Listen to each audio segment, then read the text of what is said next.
l'austère spiritualité de l'orphisme. Une vie bienheureuse après la mort, en échappant au perpétuel cycle des réincarnations, telle est la promesse faite aux adeptes de l'orphisme, un culte en rupture avec la religion officielle, qui a traversé toute l'Antiquité. Orphée et Eurydice ou l'amour éternel. De retour de l'expédition des Argonautes, Orphée, fils de la Muse, Calliope, tombe amoureuse de la belle nymphe, Eurydice, qui meurt le jour même de leurs noces.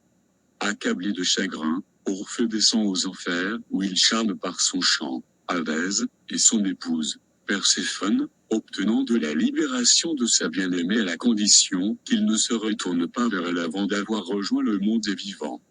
Sur le chemin du retour, Orphée oublie la recommandation de Perséphone et perd à jamais Eurydice. Fou de douleur, il fonde des mystères basés sur son expérience de la mort et de sa transfiguration, avant de mourir lui-même tué par les bacchantes furieuses de son amour exclusif. Le mythe d'Orphée est en étroite relation avec la figure de Dionysos. La légende orphique fait de celui-ci l'office adultère de Zeus et de Perséphone, et la victime de la jalousie d'Héra, laquelle le livra au titan qui le dépecèrent. Ces derniers furent à leur tour foudroyés par la colère de Zeus, et de leur cendre naquit l'espèce humaine. Ainsi, l'homme, né des dieux, possède-t-il une part de nature divine. Toutefois, son existence procédant de la mise à mort de Dionysos apparaît-elle comme une souillure. Voilà pourquoi l'âme immortelle des hommes est condamnée à migrer de corps en corps sans jamais trouver le repos. Ce récit est au cœur de la doctrine orphique. En quête de pureté, dès le VIe siècle avant notre ère, l'enseignement attribué à Orphée est largement répandu en Grèce, mais demeure secret, réservé à une minorité, selon les mots mêmes du poète, fermer les portes à tous les non-initiés, sans distinction. Les initiés apprennent que c'est l'oubli des recommandations de Perséphone qui a causé la perte d'Eurydice. De la même manière, chez l'homme, c'est l'oubli de sa nature divine et des circonstances dramatiques de sa naissance qui est cause de ses incessantes incarnations. En effet, selon eux, l'homme libéré du corps à l'instant de la mort boit à une source d'oubli avant de se réincarner de nouveau. Seule la révélation orphique peut briser ce destin d'errance. Une vie d'ascétisme pour briser le cercle infini des réincarnations, sous la houlette d'un initiateur, l'Orphéotéleste.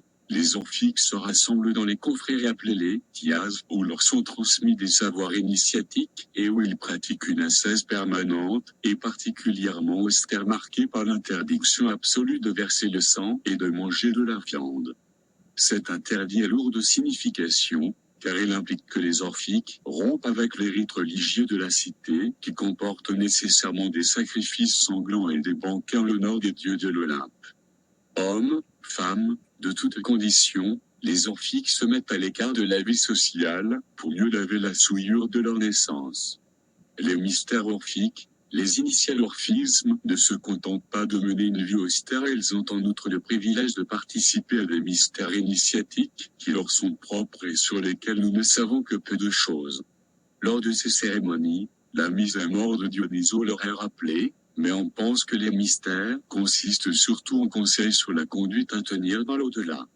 On enseigne aux adeptes la géographie du séjour des morts, on leur conseille de ne pas boire l'eau de la source de l'oubli, on leur révèle surtout le mot de passe qui leur permettra de s'abreuver à la fontaine de mémoire, pour échapper au cycle infini des réincarnations. Afin de compléter ces enseignements mystériques, les initiés reçoivent une lamelle d'or, sur laquelle sont gravées ces recommandations. À leur mort, cette lamelle est enterrée à leur côté, afin de servir de viatique dans l'Hadès. Cet enseignement secret garantit aux seuls initiés la béatitude de la vie éternelle.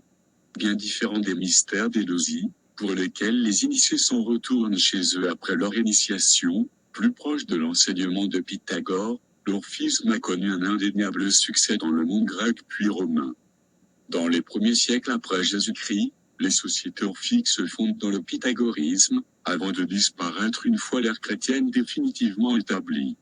Le plus ancien papyrus grec renaît de ses cendres. Découvert carbonisé en 1962, dans le nord de la Grèce, le papyrus de Derveni contient, en 26 colonnes, Le commentaire allégorique Nentogoni en vers attribué à Orphée probablement composé vers la fin du 5e siècle avant Jésus-Christ. Si ce manuscrit a conservé une grande partie de ses secrets, certains passages ont malgré tout pu être déchiffrés grâce à une technique développée par la NASA pour sonder l'univers. Les lamelles d'or, exhumées dans les tombes GRCQUES au XIXe siècle, les lamelles d'or étaient censées accompagner les adeptes de l'orphisme par-delà la mort.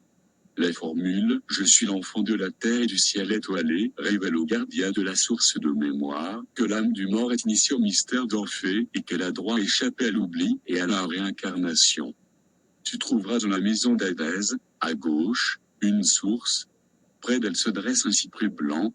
De cette source d'oubli, garde toi-même de t'approcher. Tu en trouveras une autre, une eau fraîche qui s'écoule du marais de mémoire. Des gardiens se tiennent devant elle. Dis-leur, je suis l'enfant de la terre et du ciel étoilé. Vous le savez bien vous-même. Je suis desséché par la soif et je me meurs. Donnez-moi donc immédiatement de l'eau fraîche, qui s'écoule du marais de mémoire. Et alors, ils te donneront à boire de la source divine, et tu iras régner ensuite parmi les héros,